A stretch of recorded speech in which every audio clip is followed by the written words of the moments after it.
A lot of people stayed in that environment when everything screams at them. It's wrong. You're being treated unfairly, intimidated, bullied. Why don't people move? Would have probably killed me if I did. Part of it, I'm sure, is that, I'm giving up if I move. No, you're not. You're freeing up, not giving up. You're freeing yourself up to go and do something better and to really find people that appreciate who you are. Do you think that people should have more of this type of mindset in toxic workplaces? People thought I had just completely lost my mind. If your gut says no, it's a no. Unpack the details later. I learned the most valuable lesson that I think you could ever learn as trying to be a businessman when you're not even a full-grown lawyer yet.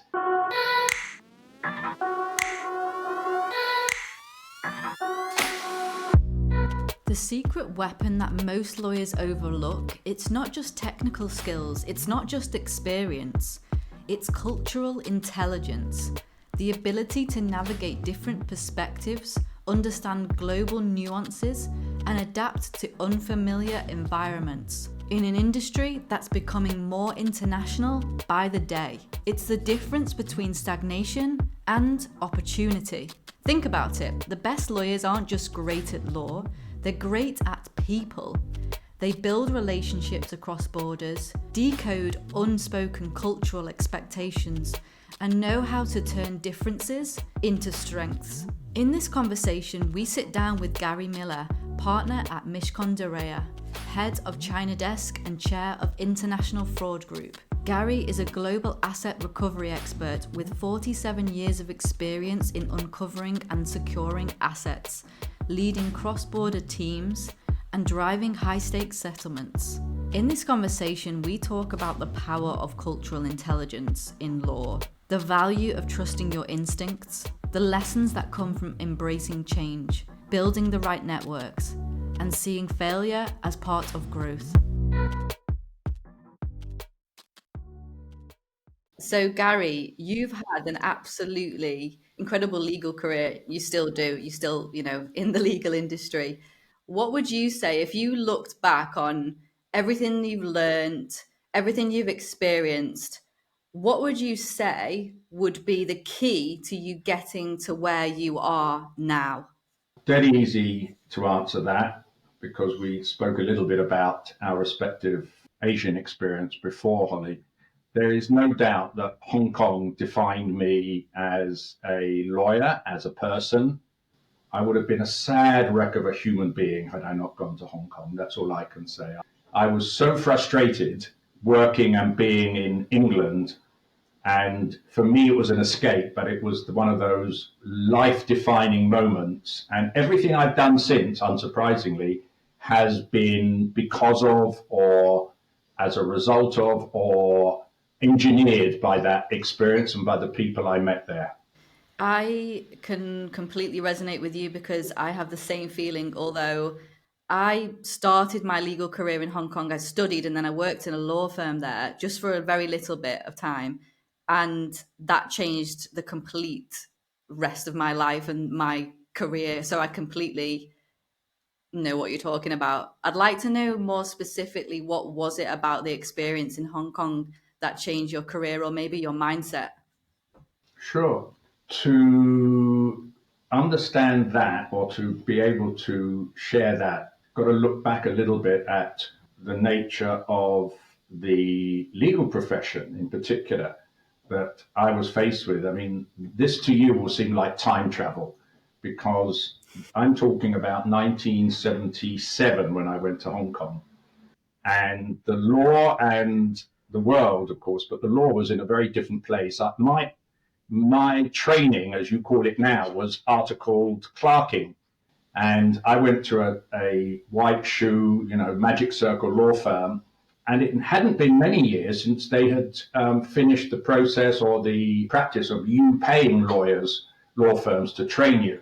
So all I can say is that my training was very formalistic, which I was. I felt that I was a round square peg in a round hole, or whatever the expression is. I didn't enjoy it. I just felt constrained. I'll give you a picture of what will describe that more accurately. So I turned up to my first day at work at a Magic Circle firm in a grey flannel, double-breasted, Bugsy Malone style suit with platform black shoes, a black and white polka dot tie, and a white shirt with collars that went down halfway down my chest. That's how I appeared, like Willy Wonka out of the chocolate factory at the door of this Magic Circle firm.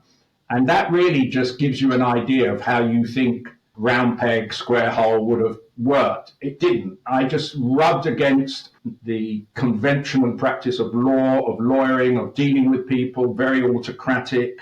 Listen, the honest truth is I started off with the wrong firm. Had I maybe found a Mishcon or a firm of similar size and ethos, I might not have felt such a misfit in the legal profession, but I really did. I just couldn't find my bearings there with the people there or with how things were going. So for me, Hong Kong was an escape. I didn't know what I was escaping to, but the fact that when I got there, I barely qualified, I think. It was August 1977. One of the partners just walked into the room and said, "Here, Gary, I'm going on holiday for 3 months. You've got a trial in 8 weeks' time. Good luck, God bless," and off you go. And so the amount of responsibility and trust, just the challenge that you got in Hong Kong.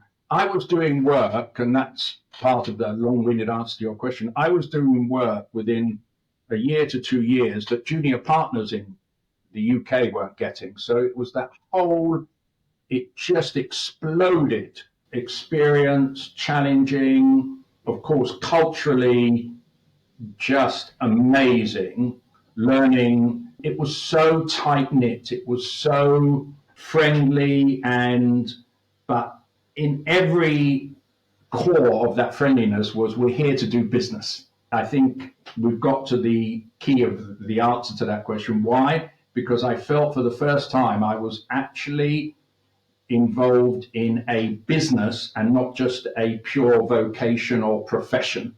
I loved the law. I was looking for a way to transition, if you like, and to use my legal nous, but do business at the same time. And Hong Kong just screamed at me, "Come and get me, baby. We're here you can do almost whatever you want, make whatever connections you want, and make out of those connections what you want, and you can still enjoy being a lawyer." That's absolutely incredible. And you're actually bringing back memories for me as well. And it's crazy that both of us kind of pretty much started our careers in Hong Kong. And I know exactly what you're talking about because I had a similar experience. I worked in a law firm just for a few months in Hong Kong before I got kicked back to England. It was the same experience. Like, I was doing a little bit of law, but I was doing a lot of business as well. I'd literally just finished my studies at the Chinese university. And the firm was like, "Okay, we want you to go to networking events. We want you to have meetings with clients. We want you to go and find a new office for us. We want you to translate legal documents." And I was just like, what on earth? I've just been thrown into a massive deep end here. And it sounds like you were the same, but it did us the world of good. I think another thing is the fact that when you're in Hong Kong, like you say, it's like a completely different culture, but also you've got so many expats there from all over the world. And so you're pretty much forced to become culturally intelligent, which I think is one of the keys to business. It goes beyond emotional intelligence. It's a way that you can do global business with people. And so I wonder if this is also a key aspect that you learn in your time in Hong Kong, which has pretty much been a fundamental factor to you being able to globally network and do business and progress in your career. Absolutely. And I think you put your finger on it in terms of and I say this to the younger graduates, particularly the younger lawyers, particularly now that we have a Hong Kong office, is spend 2 years in Asia, preferably Hong Kong, because that's my old stomping ground. But until you actually work in a foreign location with a significant international community, with greatest respect to all of the lawyers that I meet in New York, London, that do international law because they're working with international lawyers, it's not the same. It is not the same. And why is it not the same? Because instead of dealing with a professional who, of course, you've got a certain copacetic wavelength that you're talking to them on. But when you're dealing with Hong Kongese that have been born in Fujian and then a mainland Chinese and then an Indonesian and then a Canadian born, you develop osmotically almost, you develop this cultural interpreting, translating, sixth, seventh sense. And it's so obvious when I came back to the UK. So there weren't that many people, even in those days, in London that I'd met that had a similar experience. And their lack of cultural sensitivity and knowledge was absolutely gobsmacking. So you're absolutely right. And there's a fantastic book, many moons after thinking about culture and also talking to various different clients. I did a couple of sessions with a mainland Chinese financial institution. And one of the topics was cultural differences in doing business, England or in Hong Kong or in China.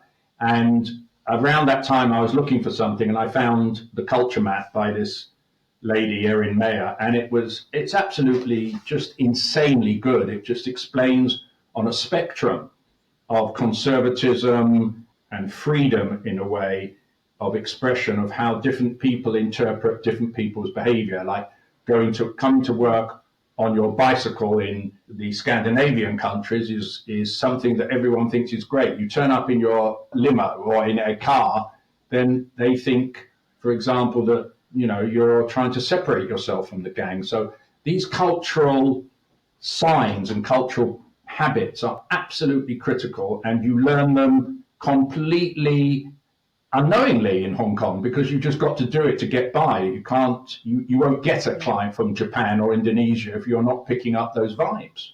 Definitely. I always think back at different things that happened to me in Hong Kong on this topic in terms of learning about cultural awareness, being culturally intelligent. And like you say, you just have to do it. You have to do it. If you don't survive and you don't get on with people and you don't make connections, because it's like they just look at you and just think, well, who do you think you are? I remember going to a networking event and having to take business cards in a different way depending on the nationality of the person.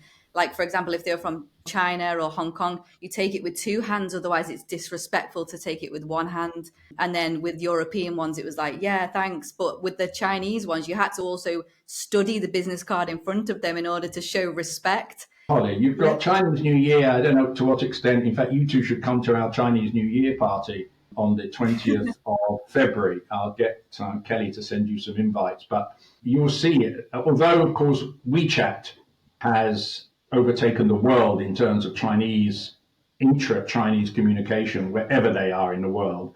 But still, I always have packed, I'm going to a Chinese New Year party tonight. I've packed a whole bunch of my business cards because there is still a symbolic and a really lovely ritual of handing over something to somebody and receiving it back. We're losing sight in this fast-paced world of rituals and symbols and interactions that can be slower and more. It doesn't have to be techno-whizzy to be meaningful and to resonate. So I take pride in the fact that I'm old school when it comes to relationships and business cards. Of course, the younger Chinese generation look at me like I am a dinosaur and they say, business card?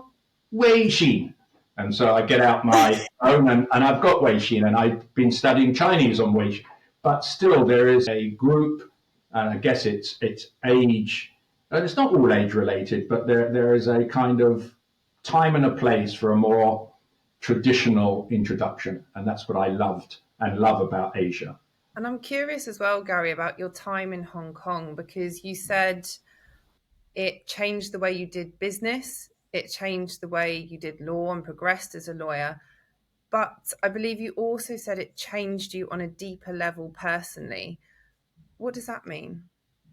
I think, bearing in mind, of course, my experience in London was what you call a negative experience. So I hope I couldn't have changed in any direction other than improving.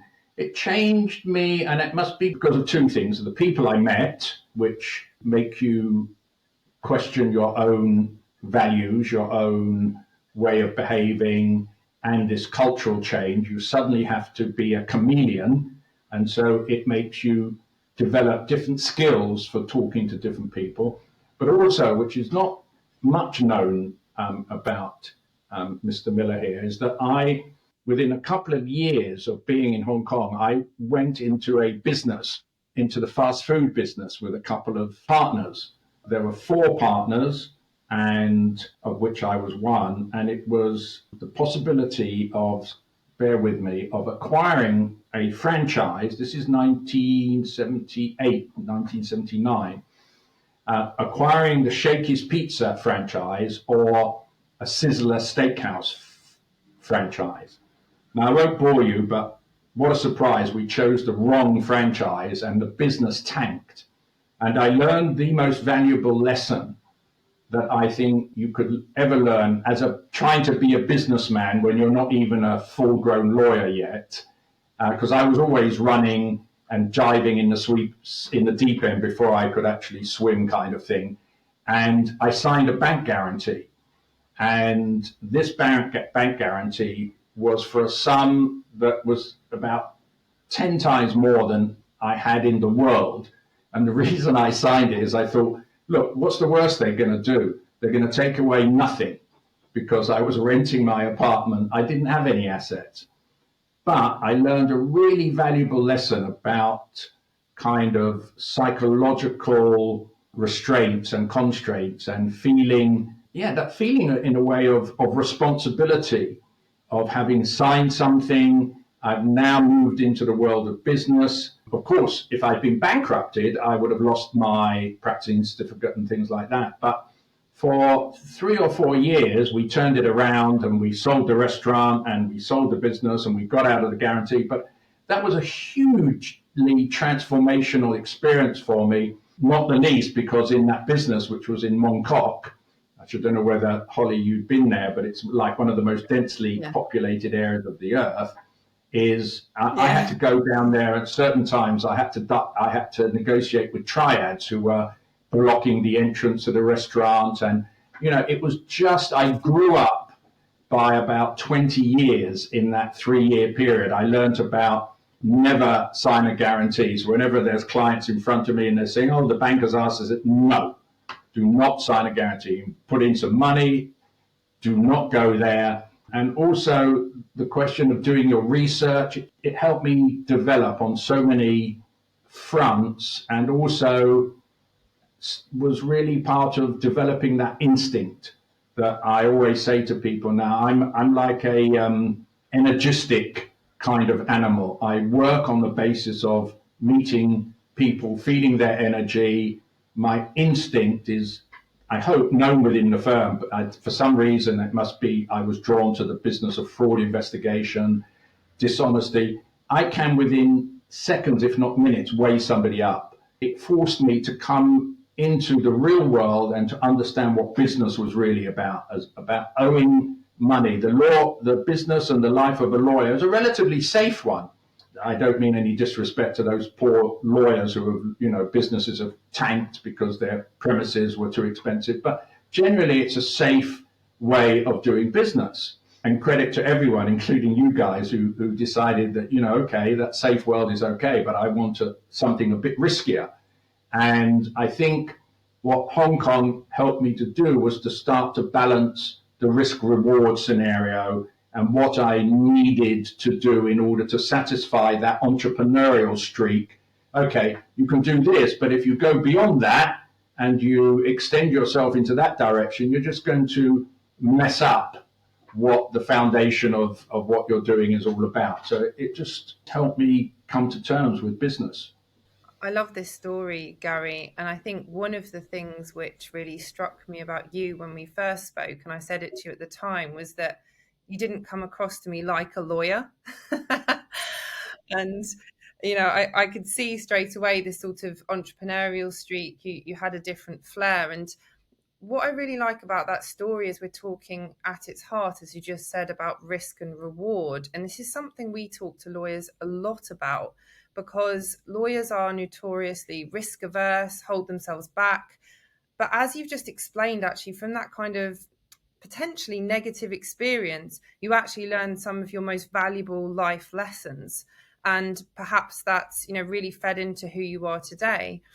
And I'm reflecting on that myself as well, because I came into law from a very different background from most people.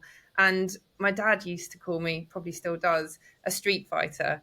I had all sorts of jobs growing up. I basically got to where I was because of a lot of hard work, a lot of trial and error, and some people taking a bit of a punt on me. And I wonder if that's the kind of mentality you need to do really well, which is sometimes you will take the risks. You'll see an opportunity, you'll just go for it. Sometimes it won't work out. Is that what's made you so successful? I think other people can comment on your success. I think I've had and still having a really rich, enjoyable, satisfying, and I can't deny it. I've been successful beyond that which, if I had ever sat down and thought, what do I want to be when I become a big boy? Me now is not a bad place to be. I'm blessed. I've got a great family, a great firm, a great set of skills and people that I work with and clients. It teaches you, you've got to learn your point of coming back from failure. We don't like, people don't like failing, but we all know that it's only by doing that, it's only those lessons that really help you move on and make hopefully a better decision. Although a lot of human beings, including me, tend to repeat the same bad decisions time and time again until something happens that you learn and you think, okay, no, that really 10 times is enough to make that same mistake. It's a really important experience to go through and to realize that, as you said, Helen, I'm like you, I'm a street fighter. Everyone says to me, I'm a cup half full. I don't care what scenario I am presented with, I always manage to find a ray of light and a solution that makes the situation better, even if it's just sitting with it for a while, rather than saying, oh, woe is me, my life is over, I can't afford to pay back that loan, I'm going to go bankrupt, I'm going to roll up in a John Cleese ball and bounce around on my knees. I'm always out there thinking, right, what can I do to make it better? I just love this outlook. And for me, mindset is just so key in terms of, it's not just your success, but I think your fulfillment, your sense of fulfillment in life as well. As you say, with that kind of experience, actually, that could have gone one way or the other. That could have completely ruined you. And I suppose just sort of fast forwarding further in your law career, how did that experience help you to make better decisions, to be a more successful lawyer, to be more fulfilled in your life? I think it was this instinctive thing. What I was looking at, I wasn't a businessman. I was so sure that this was the right way to go, and other people were telling me no, no, no, no, no, that I came away from that. Although I didn't sit down and write in my diary, if I'd had one, never, ever, ever ignore your instinct. And that's what I would say to people every day they wake up. Don't ignore your instinct or follow your instinct. And that instinct is made up of so many things, isn't it? It's made up of that intangible vibe. As I said, when I meet people, whether I meet them on a phone, there are certain people you'll meet in life that they don't operate well on the phone, but there's a certain amount of energy and sense that I can still pick up, and many of us can pick up if you're a sensitive and sensitized human being. So all those things are telling me, no, this guy doesn't get it, or this lady doesn't get it, or then I'm on the Zoom with them and it's like, whoa, this is a bit clunky. What can I do to make that person feel more comfortable, or to make them feel that I'm not threatening, or I'm not asking them for something they can't do, or putting them in a position where they are exposing themselves. So it's the instinct factor. That really drives me, and it came out of that experience, and it's helped me build and make decisions. And a lot of my decisions, and I think a lot of people's decisions, are about what I don't like. You don't always know at the right time what you do want to do. I mean, your career is, and both of yours is probably an example of that. You started off studying law, but that wasn't the end of your journey. It was just one stop in your journey. And there was something inside of you, instinct, seventh, sixth sense, whatever, saying, no, I've got somewhere else to go with this. I've got another journey to do. And hopefully you've still got more journeys. All of us have more journeys. I'm 71 in a month's time. I've just started learning Spanish. I've got so many more journeys. And for me, every person I meet is in its way, its own journey and its own experience. And I can very quickly figure out and feel, oh, is this a door that's going to take me somewhere? So when I went for interviews, when I came back to the UK, I went to an organization, Mishcons, that had that kind of entrepreneurial, yeah, we'll take a punt on you. We don't know what fraud is. I thought fraud, they said, was for criminals. And I said, well, yes, but there's a whole business out there of asset recovery that nobody in this country seems to have woken up to. So, I knew that wasn't right. I went to a number of other firms. They were all too crotchety and too formalistic. Same that I didn't realize when I left school. I left school, went to do my higher national diploma. Within 3 weeks, I knew I'd made the wrong decision, and I was 17. So 16. So what did I do? I went and said, this isn't for me. What else have you got? And they said, oh, we've got A-levels. And, all right, okay, I'll have a bang at A-levels. And I said, oh, but it's only in a year. So you have to compress it into a year. And that's okay, no problem. They're lovely A-levels. They're great. They're law, sociology, economics. If you'd given those to me 5 years ago at school, I would have been off to the races. So I said, fine, just give it to me. Just give me a chance. And that's really been the core of my life. I can definitely resonate with that. You just reminded me of a quote that I saw yesterday, but I also heard it like ages ago and then I forgot about it, which is, if your gut says no, it's a no. Unpack the details later. It really just, I don't know, it just rings true, doesn't it? If you're feeling like it's the wrong vibe, the wrong energy, then it's a no. And you can think about why that might be later.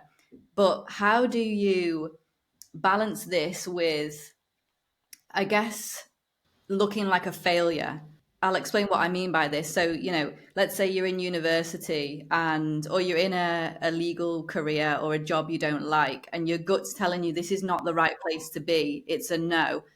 But then by leaving that firm potentially, or leaving that career, you'll look like a failure. And you're just like, well, I don't want to give up before I've even started. So how do you balance the two? How do you know when to go down the right path?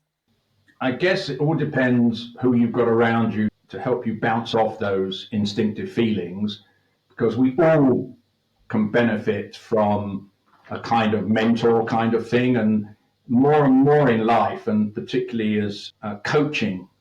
I know I'm singing and preaching to the right audience, but coaching has developed in the last 10 years to a level that, didn't exist, I don't think, 10 years ago. It went from psychotherapy to counseling to, oh, you can have a life coach, can you? You can have a business coach, you can have a LinkedIn coach. And this whole thing of finding somebody who is that objective, the fundamentals of therapy, having been in therapy myself for many years for different issues, depression being one of them. I have got to the place where I really value that completely non-family, what a surprise that you can't really sit down with your husband, wife, boyfriend, girlfriend, partner, son. You can't. There is too much vested history and life that is contained in that relationship. But you want to go to someone you can trust. You don't want to go to Joe Blow and just pick them off the underground and say, oh, I've got a problem. What do you think? So finding that person, that safe place, that safe person, but that safe person doesn't have to be a guru, doesn't have to be a Gandhi. It just needs to be somebody that's head is in the right place, that has learned some of the skills that I know, a lot of which you guys have, and be able to look at that instinct and that decision or that set of facts and say, I can understand why you don't feel that's right for you. Is it worth, what's the risk reward ratio of hanging in there for another 3 months to see what comes? Or is it, when I help you look at it, is it so obvious that this is just digging a bigger hole for yourself, which means giving you notice and going somewhere else? And this is your point of being a failure. That F word is something that is just plucked out of the universe, because it's not a word that resonates with any of us. It is simply changing course. You're in a boat, the wind's moving another way, you just tack into a different position. And part of the problem, you mentioned in one of your email, Holly, toxicity.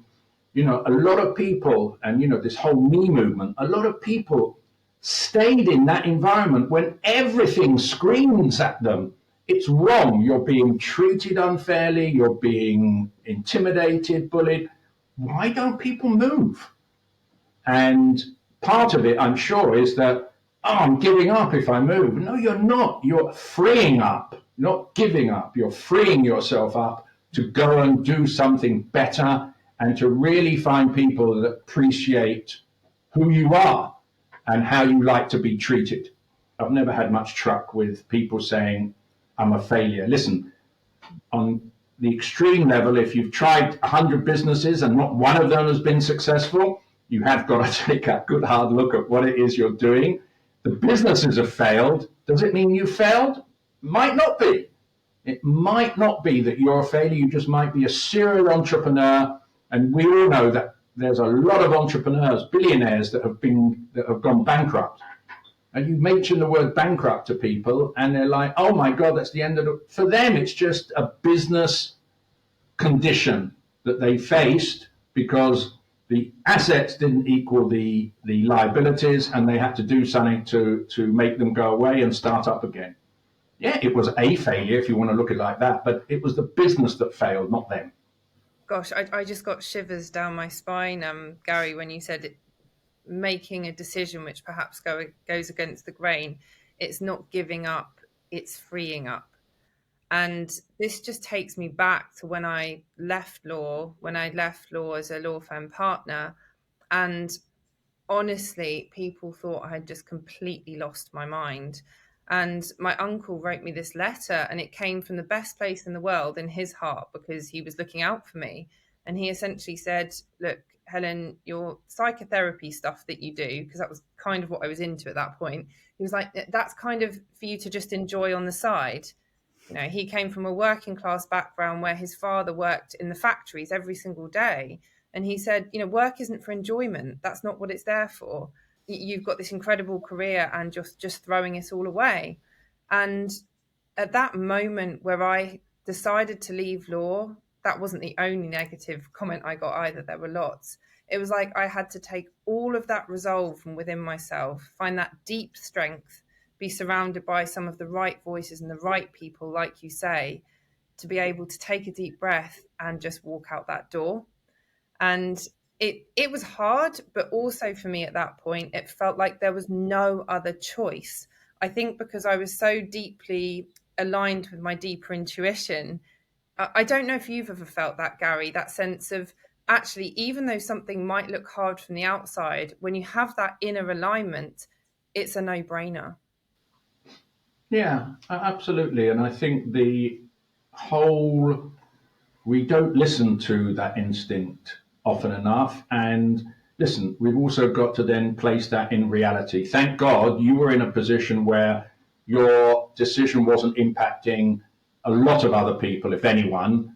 In other words, if you're a family man, you're the breadwinner, that you've got a mortgage, you've got school fees, can you just chuck it in and go somewhere else? You can't do it as easily as you could if you were single and you were X years younger. But still, if you plan correctly, I always believe there is another better opportunity out there for you, because once you start looking, the universe, and this doesn't sort of sit well with people that think that that's all woo-woo, stuff, but the universe responds when you are in need and when you're looking for something, and it finds the people and it finds the environment that you are looking for.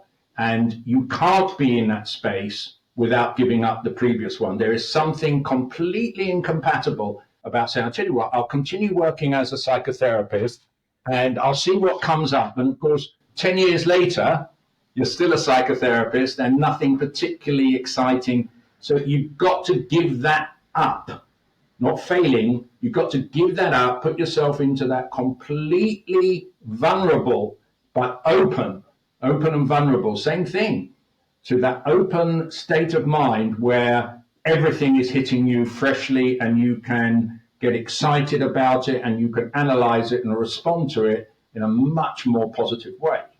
I want to kind of touch on what you said about people staying in toxic work cultures. I had a similar experience where everyone around me was staying in really toxic firms and experiencing really terrible things for years and years and years. And I'd join the firm, I'd see this happening, it would happen to me. And then within a very short space of time, I'd be like, right, I'm going because I cannot be in this environment. And to the outside world, it probably looked like I was hopping between jobs quite a bit. But it was because that I wasn't willing to stay in certain environments and conditions, and it would have probably killed me, if I did. Why do you think so many people stay in such terrible environments? Do you think it's this mindset that they just haven't got, the fact that they just think that, and by the way, I do agree with you about the term failure. I don't believe in necessarily failing. Me and Helen always talk about experimentation. Everything's an experiment. So it's the outcome is just the outcome, whether it's failing or succeeding, it's just the outcome. But everything is experimenting and adapting and changing and just aligning yourself to different situations. Do you think that people should have more of this type of mindset in toxic workplaces? Listen, it's wrapped up in a lot of things, isn't it? Their friends are in that location. Depends, of course, on how long they've been there. They know it takes time to build up that, that social structure, because the social structure in work is fundamental, isn't it? I mean, it's where you're spending a third of your life, maybe more.